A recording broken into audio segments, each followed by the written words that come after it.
Nobody expected this, but Alabama truly is an inspiration. Have you seen it? If you haven't watched the full video, I invite you to subscribe to the channel. And speaking of innovation, Lane Kiffin, the coach of Ole Miss, isn't shy about admitting that he has embraced the recruiting philosophy of the legendary Nick Saban to elevate his program to the elite of the SEC. Have you seen how Bama sets the standard? Let's continue.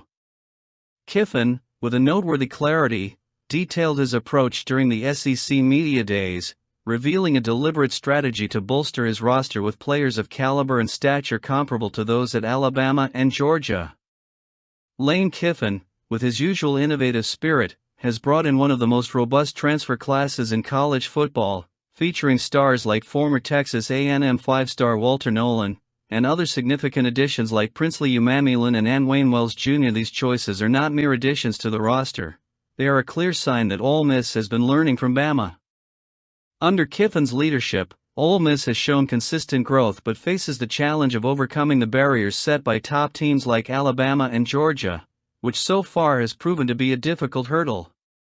Last season's losses to these teams highlighted a challenging pattern but also an opportunity for learning and adjustment. The philosophy behind the recruitment and team building that Kiffin has developed is a testament to the impact and influence of Nick Saban on college football. Kiffin's pursuit of a roster that not only resembled those of Alabama and Georgia in skills but also in size and physical stature, is an attempt to level the playing field. You learn from Coach Saban that there's an impact profile they've recruited in terms of size. That's not easy to do everywhere, said Kiffin, acknowledging the complexity and demand of this process. As Ole Miss prepares for the new season with high expectations and a portal class that promises potential, Kiffin has also been prudent, seeking advice from Saban on how to handle the rat poison, the expectations and hype surrounding a rising program. Saban's wisdom in managing pressures and expectations is undoubtedly a guide for Kiffin as he navigates this complex and competitive terrain. Alabama, in turn, continues to be a model of excellence and innovation under the leadership of Nick Saban, and more recently, Kalen DeBoer. Saban, an almost mythical figure in college football, has been the backbone of Alabama's enduring success, and his legacy is a constant source of inspiration and strategy for many. Now, with DeBoer at the helm, Alabama not only maintains its traditions of excellence but also embraces new approaches and recruitment strategies, ensuring that the program remains at the top in an increasingly competitive sport. Kiffin's admiration for Saban and his program model is a testament to the mutual respect among competitors and the ongoing desire for evolution and adaptation to stay relevant in the dynamic landscape of college football. As Ole Miss seeks to mirror Alabama's success, both Saban with his advice, and now DeBoer in command, continue to set the standard of excellence, a standard that inspires and challenges all those who aspire to greatness in the sport. On Saturday morning, Bryant-Denny Stadium hosted an event marking a new era for the Alabama Crimson Tide under the leadership of Coach Kalen DeBoer. The team's first fall scrimmage, held precisely 3 weeks before the season opener against Western Kentucky, was more than just a preparatory game. It was a demonstration of the vigor and strategies that DeBoer intends to implement in his tenure. After the match, Coach DeBoer shared his impressions and analyses with the press, providing a detailed view of the team's performance. DeBoer's excitement was palpable as he began describing the day. It was good to be there. Scrimmage 1 in the stadium. It's good to be around it and get familiar with it. This familiarity with the stadium environment, mentioned by the coach, is crucial as it reflects on how the team behaves and adapts to the demands of a real game. During the scrimmage, which featured about 102 plays, DeBoer noted a balance between offensive and defensive plays. The balanced performance, with 40 to 41 plays carried out by the main players and 21 by the reserves, revealed not only the depth of the roster but also the coach's focus on ensuring that all players are prepared and able to contribute. Good give and take, he commented, highlighting the explosive plays and decisive tackles that were highlights of the game. One aspect that DeBoer emphasized was discipline regarding penalties. With referees present at recent practices, there has been a significant improvement, something the coach considered a strong point, I thought we did a much better job today, really did a very good job, now that I think about it. I don't know the number, but very few.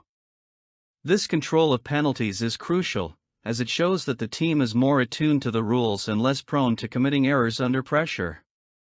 The use of technology, such as tablets and iPads on the sidelines, was also a topic addressed by De Boer. The use of these tools during breaks served not only for tactical review but also to keep the players engaged and ready for quick adjustments. This technological aspect, according to De Boer, is crucial for maximizing performance during games. The coach expressed pride in the team's effort and dedication, noting that despite some typical preseason setbacks, the overall health of the group was good. I thought they did a very good job. Staying relatively healthy, just the typical fall camp. At the recent Alabama Crimson Tide event, Coach Kalen DeBoer shared his insights on the quarterbacks, focusing particularly on Jalen Milroe and his colleagues. DeBoer emphasized the importance of executing crucial plays, noting a noticeable improvement during training camp. I think the plays that are there and you need to make the throw, I think they're doing it at a higher level, not just today, but throughout the camp getting better at it, DeBoer stated. He highlighted the growing confidence between the quarterbacks and their teammates, crucial for execution under pressure. However, DeBoer also pointed out areas for improvement, such as the need to occasionally throw the ball away to avoid loss situations. I still think there are 1 or 2 times we could throw the ball away, he said, reflecting on how these decisions impact the flow of the game and ball possession management. Regarding the running backs, DeBoer expressed enthusiasm, especially for the performance of Jam Miller. He noted that Miller made a great play in the red zone, highlighting the contribution of the offensive line and the versatility of the running backs in both the passing and running game. I thought we hit some explosives. Jam made a great play in the red zone, commented DeBoer. He also praised the running back's ability to adapt, whether catching passes in the flat or running routes from the backfield. With this mindset, the Crimson Tide is preparing not only to face the challenges of the upcoming season but also to adapt and strategically respond in high-pressure situations, maintaining the team's legacy of excellence. We're rooting for these guys. Did you see what Steve Sarkisian said about Devonta Smith? In a recent press conference, Texas Longhorns coach Steve Sarkisian reflected on the potential similarities between the trajectories of Devonta Smith during his time at Alabama and Trey Wisner, highlighting the potential not just on the field but also in the intangible value of leadership and versatility. Devonta Smith, known for his stellar 2020 season where he won the Heisman Trophy, shined not only as a wide receiver but also made significant contributions on special teams.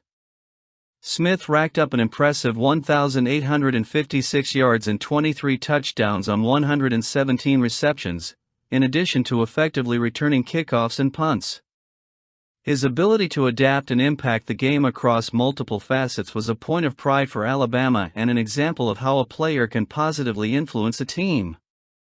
Sarkisian, recalling his experience with Smith, sees a potential parallel with Trey Wisner, a player who also started his career making significant contributions on special teams. Despite being the 5th or 6th running back on the depth chart, Wisner stood out last season, primarily on special teams, and won the affection of fans. Is Bama now a reference for Texas too? With the injury to C.J. Baxter at the end of the season, Wisner now has an opportunity to increase his contribution in the offense as a backup running back. Sarkisian highlighted that despite the shift in Wisner's responsibilities, he still values the importance of special teams and does not rule out the possibility of Wisner continuing to have an active role in that area. Guys love the opportunity to play on special teams for us. We take a lot of pride in that. That's where your depth is supposed to come into play, Sarkisian commented. Could he be a new Devonta and come to Bama? What do you think? Share your thoughts.